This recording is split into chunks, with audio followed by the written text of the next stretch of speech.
Hello and welcome to England in mid-July, which is why I'm wearing my raincoat.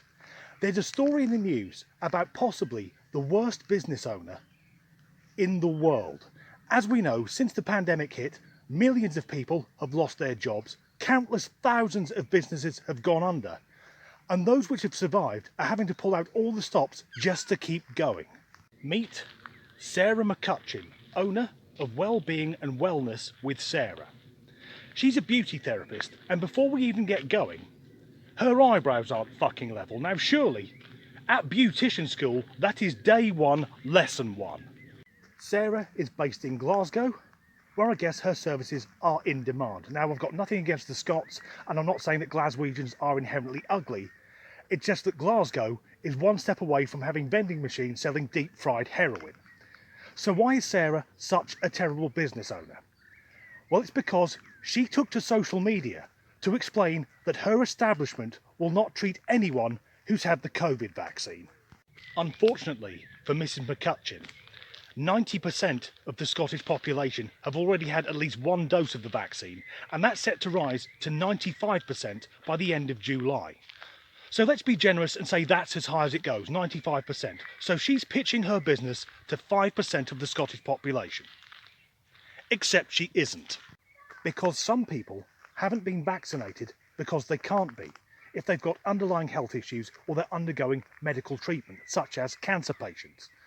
Now I'm going to go out on a limb and guess that these people would rather go to a beautician who's had both doses of vaccine and is therefore less likely to carry and pass on the virus, over some foaming at the mouth anti-vax lunatic. So let's be generous and say that 1% of the Scottish population fall into that bracket. So that leaves her with 4% to try and get business. Except we need to break it down more. How often have you walked past a beauty salon and seen a man coming out after treatment? Hardly ever. So with the population of Scotland being roughly 50-50 male and female, she's now pitching at 2% of the population. But there's still more to go.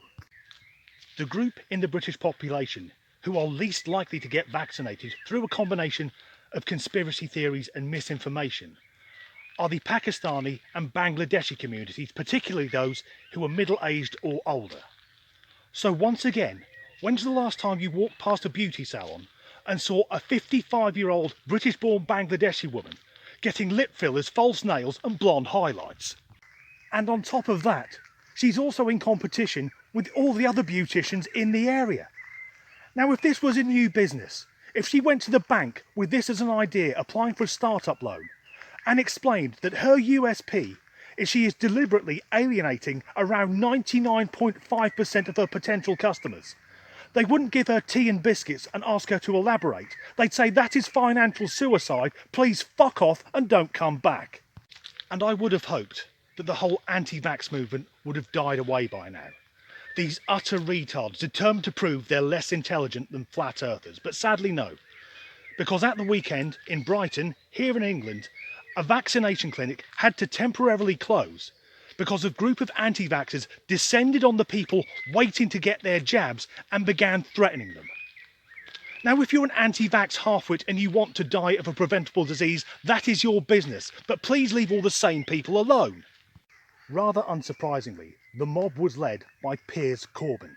He's a professional crackpot and the brother of Jeremy Corbyn, the former leader of the Labour Party, who managed to lose a general election to Theresa fucking May.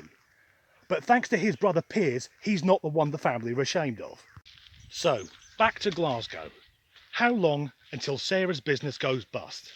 A month, maybe two? And now she's got herself in the news, no other salon is going to employ her. Add to that she's probably self-employed, she's going to find it almost impossible to claim dole. And although I wish no ill on her, I suspect that by the end of the year the only job she'll be able to get will be performing very different massages for an entirely male clientele. Then she won't have to worry about catching COVID-19 because she'll be more worried about gonorrhea and syphilis. Hopefully, we're approaching a point where soon some sort of normality will begin to return. And we can't let these moronic anti-vax fucknuggets ruin it for the rest of us. So to all the sensible people watching, Thanks for watching. To any anti-vaxxers, get an education, you fucking cretins. Goodbye.